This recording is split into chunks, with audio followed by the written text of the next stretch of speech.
He estado dándole vueltas para decir esto que voy a decir, pues creo que es duro.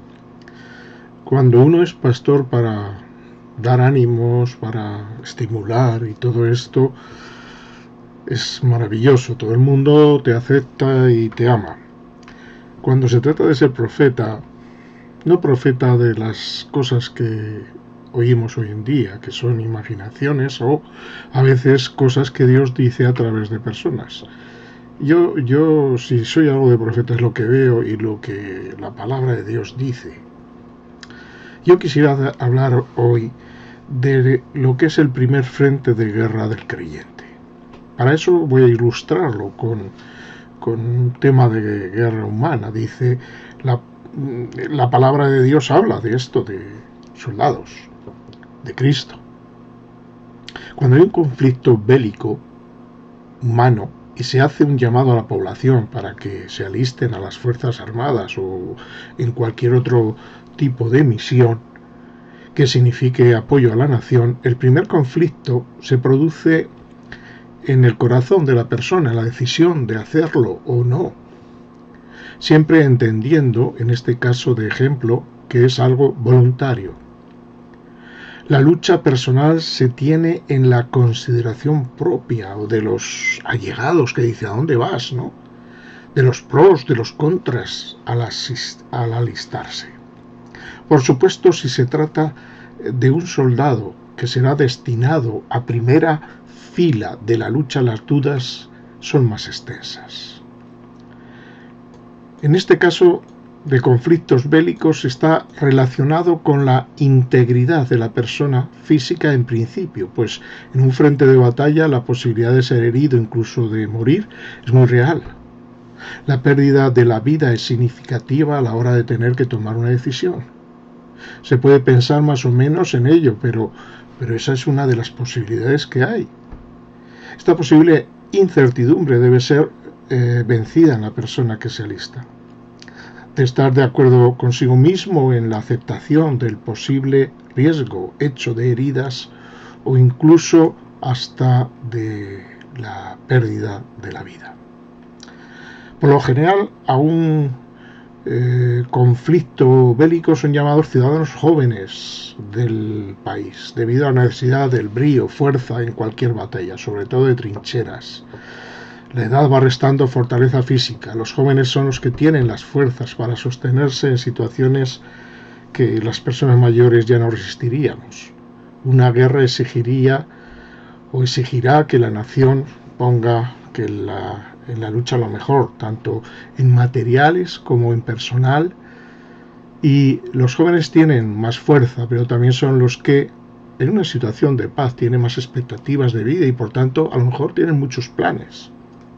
Todo esto tiene que ser examinado de forma clara y contundente en cada uno de aquellos que van a luchar por su país, por sus familias, por sus hogares, lógicamente en una guerra de defensa de una nación, no de agresión. El soldado se alista de forma voluntaria, sabiendo que todas estas cosas pueden sucederle, pero tiene motivación. Sabe que no va a un desfile militar, sabe que va a un escenario de guerra y muerte. Y esta, si tiene motivación, le hará luchar, incluso morir peleando en un conflicto armado, donde él sabe por lo que está luchando, que está defendiendo y se siente orgulloso de hacerlo, dada la amenaza que está sufriendo su patria, su familia, sus vecinos, sus conciudadanos. Y él es un representante de su lucha y su motivación es una convicción por ello. Quizás muchos de los que estáis escuchando dice con el ceño fruncido, dice que esto es lo que está hablando ahora este hombre de guerra. He considerado necesario hacerlo porque lo que voy a decir a continuación está muy relacionado. Debemos fijarnos que no estoy hablando de una guerra egoísta y malvada como desgraciadamente han sido y son casi todas ellas. Estoy hablando de una situación de defensa de un país amenazado por otro y que sin contemplaciones quiere someter y quitar la libertad de sus habitantes. Estoy hablando quizás de una guerra muy concreta. No comparto las innumerables y caprichosas guerras humanas que ha habido y que hay. Dicho todo esto, quisiera entrar en la materia que me voy a referir. La guerra de la que estoy hablando es la guerra espiritual.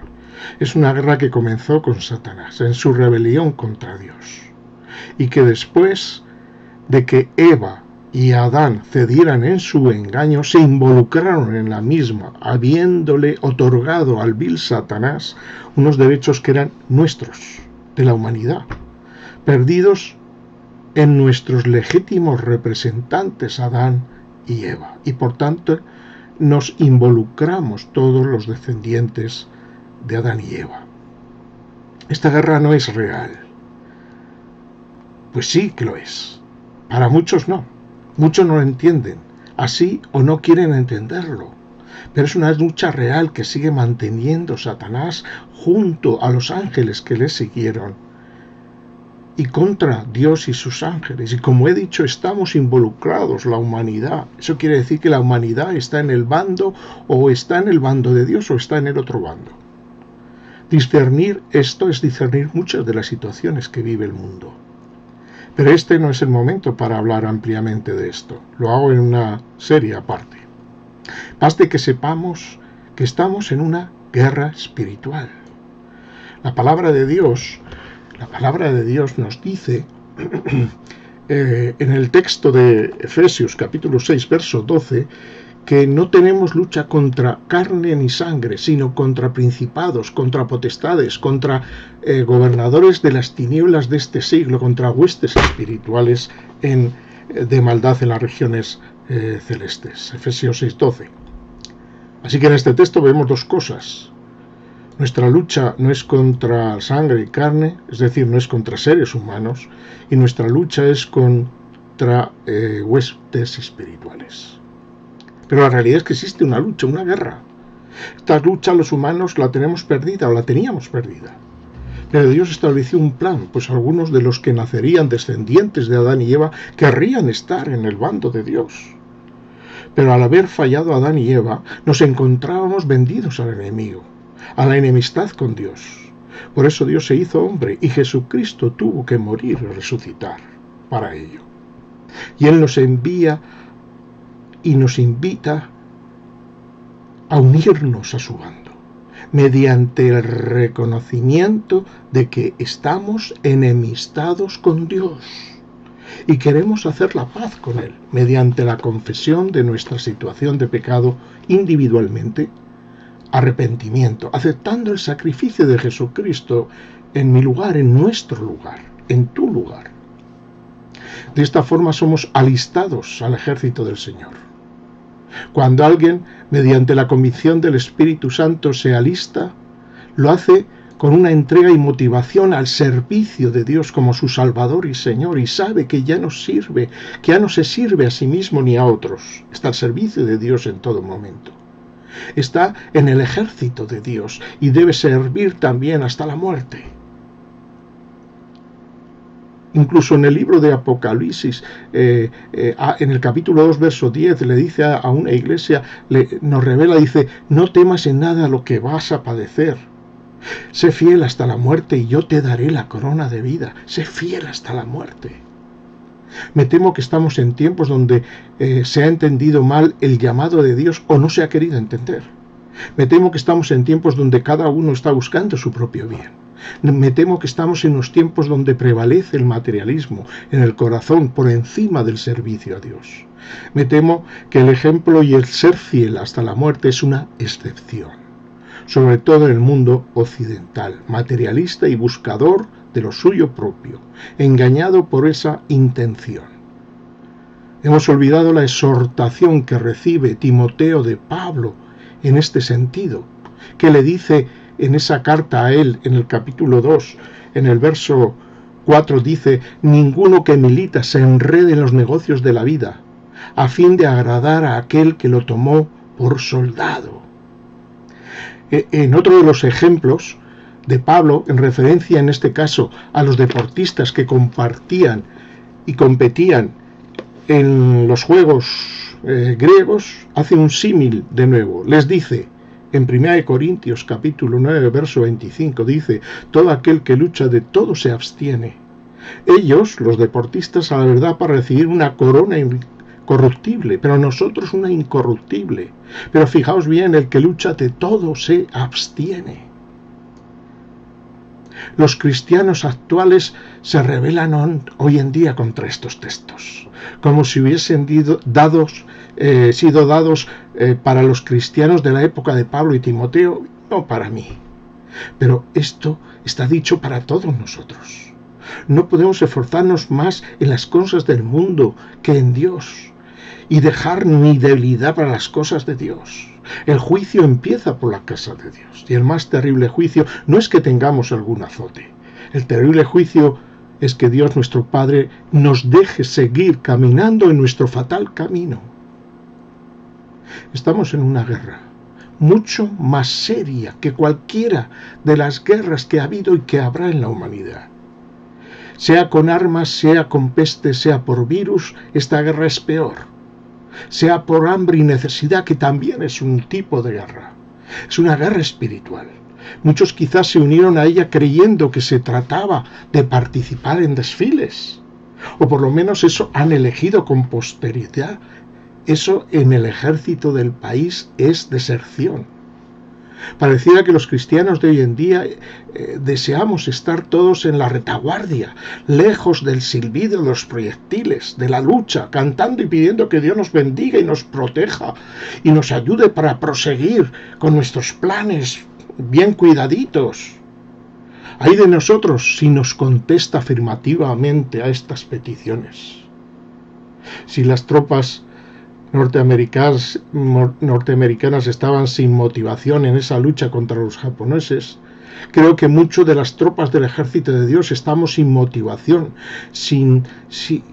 con un descaro de alejamiento de Dios y de nuestras obligaciones increíbles, echando la culpa a otros, a pastores, a ministerios, al gobierno, a quien sea. Ojalá fuera así y solo estos seamos castigados por lo que se nos acusa.